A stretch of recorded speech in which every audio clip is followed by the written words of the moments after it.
partir da totalidade. Para mim, esse que é o ponto fundamental disso tudo. E não foi, na verdade, né, aquilo que eu coloquei, naquilo que eu coloquei, eu não tive presunção de verdade hora nenhuma. Coloquei a partir de uma posição assumida politicamente, ideologicamente, e é isso que, para mim, faz sentido. É por isso que é nesse sentido que o diálogo é possível. Já pegando um pouco da questão que foi colocada por Isabela, né?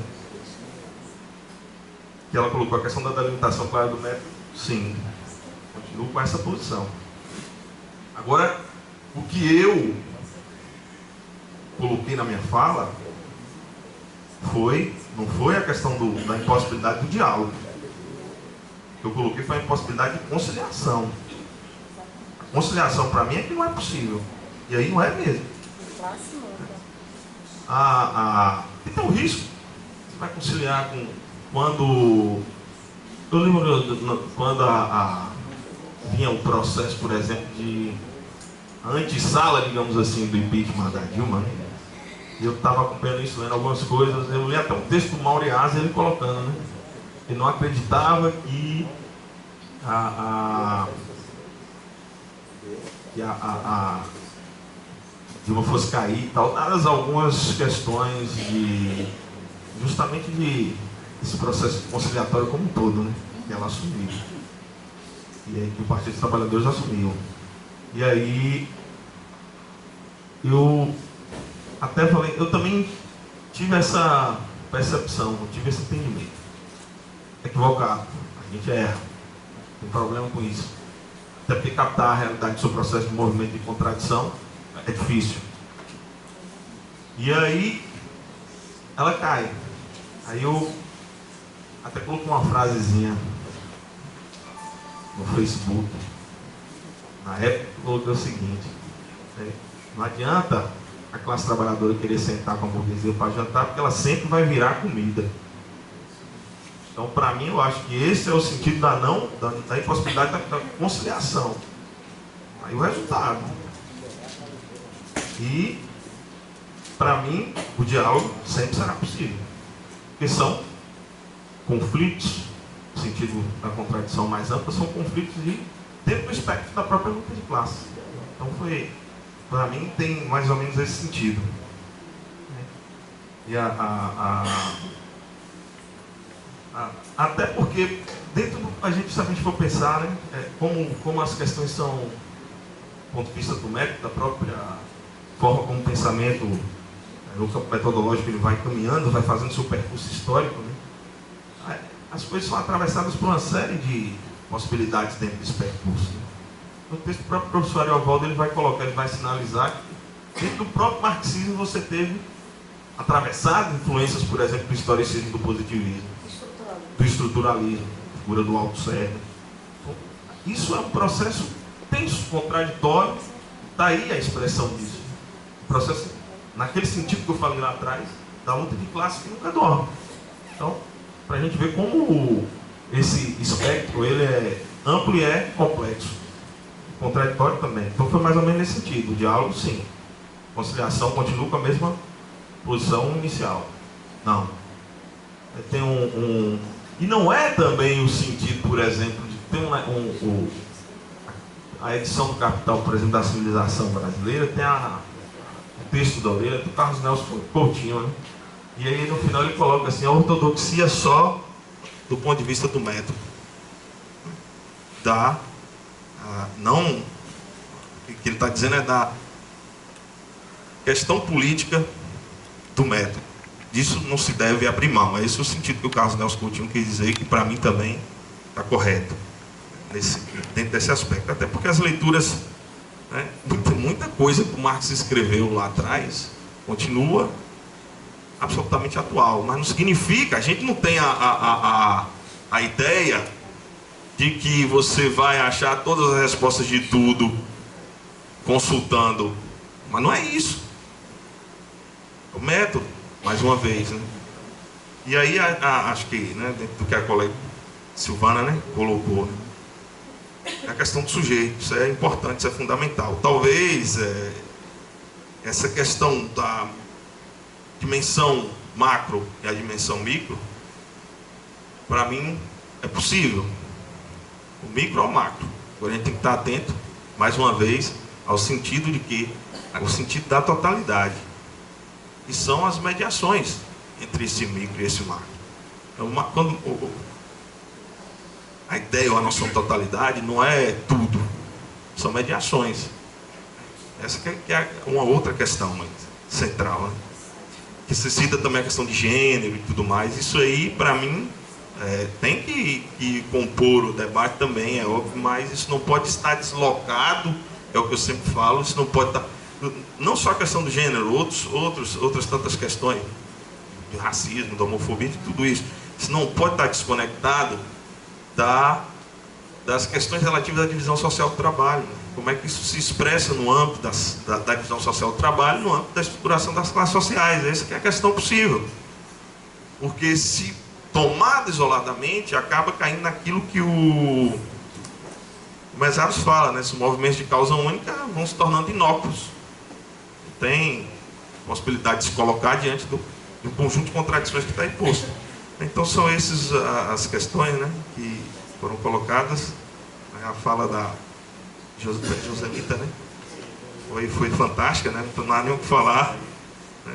Então é isso aí, ela entender e ensinar para a gente que a geografia é isso aí que ela colocou, é o chão dela. Que bom que ela colocou isso, que bom que ela percebeu isso, é o chão dela, tá lá. A forma que ela coloca é genial. Então são essas algumas questões aí. E também já caminhar para o final, agradecer também ao convite ao professor Guilmar, ao pessoal do Geografar que está aí, né, vem, né, com esse trabalho, que organizou também o primeiro, como a Agripina lembrou, né, o primeiro simpósio lá junto com a gente. Eu estava na organização junto com a professora Suzane, Jânio, Deise, Val, Lani, todo mundo participou da construção, né, desse primeiro simpósio. São momentos de uma expressão que a professora falou ontem, Celi Tafarel, de oxigenar, né? Isso é bom porque vai oxigenando. Às vezes a gente está cansado de certas coisas e aí a gente vem, se oxigena e continua a manter viva o fio da esperança e da luta. Então é isso que eu queria colocar.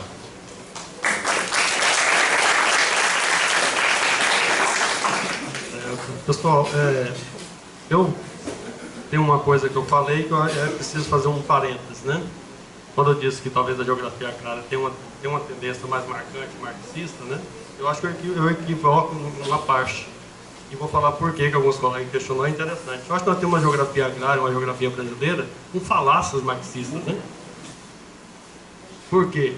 Porque você parte de alguns ícones, Orieste, professor Leobaldo e outros, e muitos dos nossos colegas nunca foram na fonte primária, valer o Capital, valer os escritos pós-Capital, né? Valer as releituras que estão sendo feitas.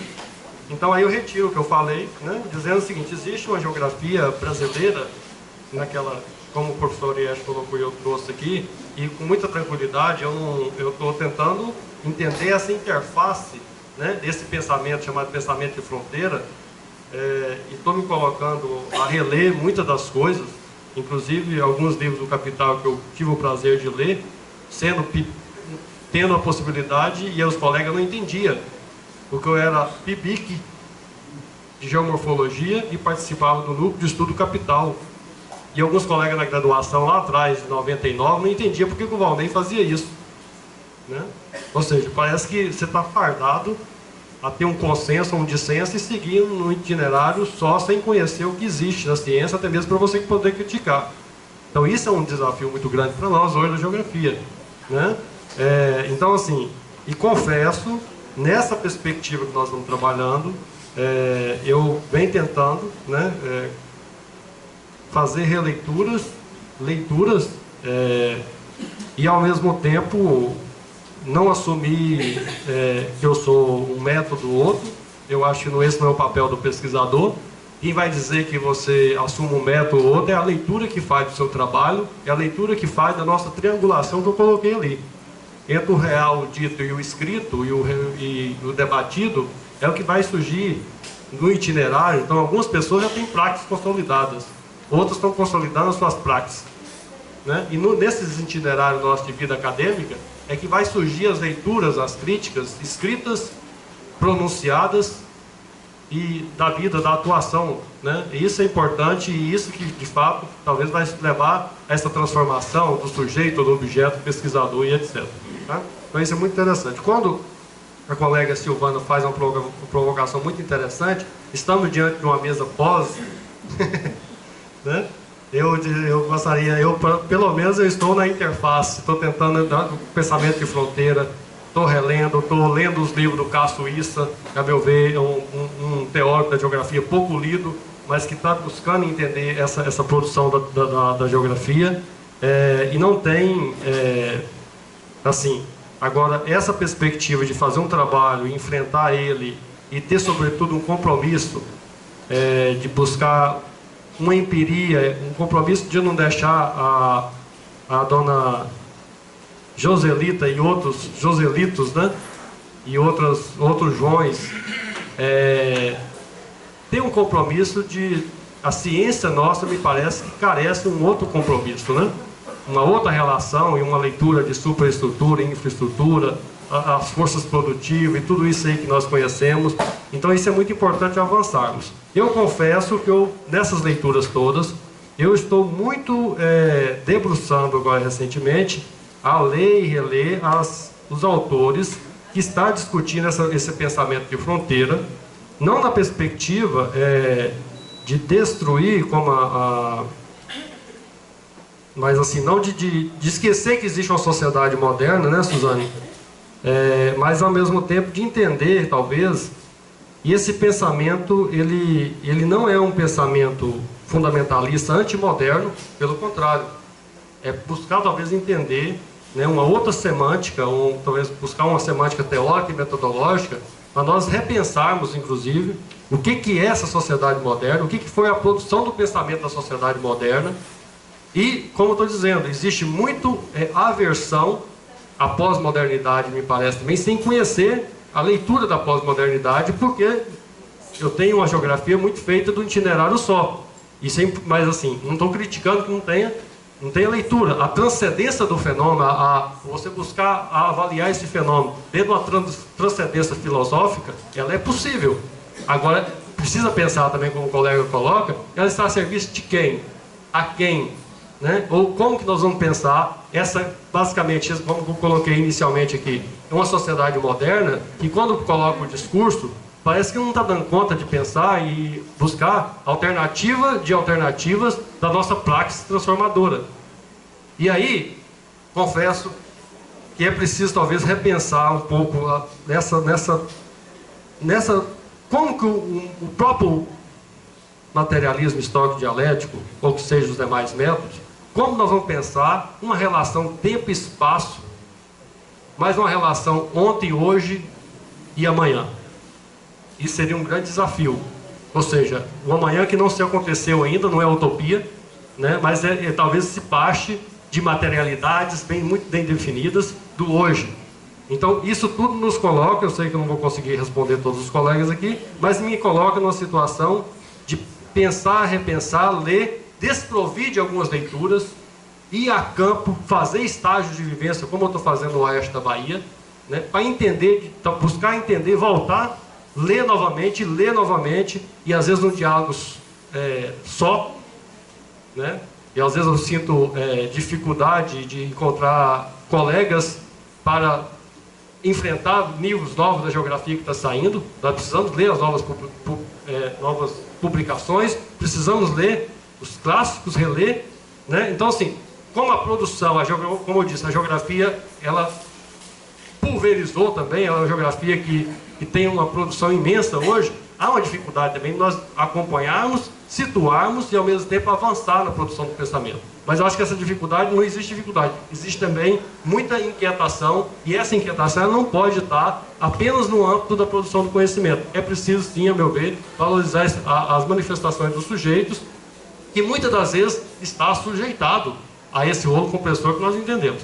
Então assim, ultimamente, vem lendo muito e tentando entender o que os grupos de pessoas estão dizendo transmodernidade, né? E buscando ler e reler as coisas para caminhar o itinerário, que é um itinerário geográfico que eu espero que vocês, quem possa continuar dialogando e que possa continuar tendo as críticas e críticas que são importantes para nós crescermos e dialogar na produção do pensamento geográfico. Eu não vou me dialogar, os colegas que fez perguntas a gente pode dialogar pessoalmente, agradecer muito, né, a paciência e dizer que foi um desafio, mas ao mesmo tempo saio daqui aprendendo muito com os colegas e com as perguntas. Muito obrigado.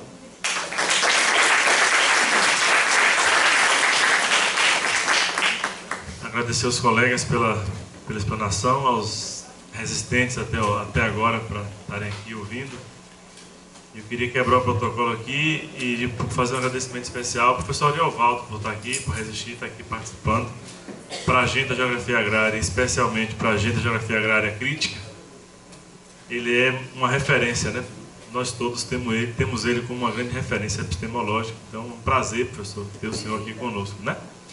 Não só de teoria, mas de prática e de luta. Então, é um exemplo que a gente que quer fazer geografia diferente, né? Desse olhar da geografia, fazendo a analogia com o contexto dos memes do Facebook, né?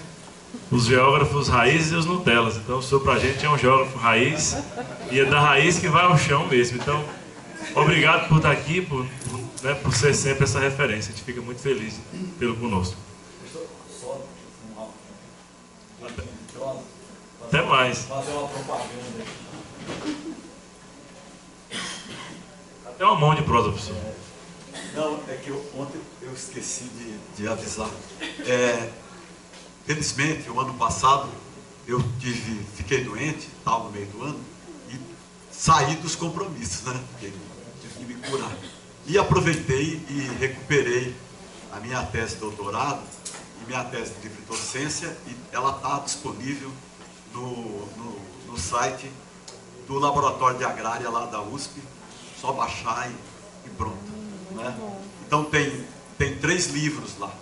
Tem o último livro que eu escrevi, que é A Mundialização da Agricultura Brasileira, e tem a minha tese de doutorado, que é sobre a Amazônia, e a minha tese a de Amazônia de livre docência, e minha tese de doutorado, que é sobre o Montinho. Tá? Obrigado. Então, mais uma vez, agradecer a todos pela presença, pela participação, pelo rico debate. Convidar para quem puder se deslocar para o auditório do módulo IEDA, aqui do lado, sala 202, onde está acontecendo a exibição do documentário sobre o movimento dos pescadores, né? Artesanais, não é isso? É isso. Então vamos lá prestigiar, importante também, tá? Só mais um minuto. Só mais um aviso, gente, por favor, só um minuto. Pessoal do movimento. Quem sair não vai ganhar o sorteio no final. Ir para a sala 114, aqui à direita. Pessoal do movimento, né? 114 aí. Os demais vão para lá. Mais uma vez, obrigado, tá?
Som.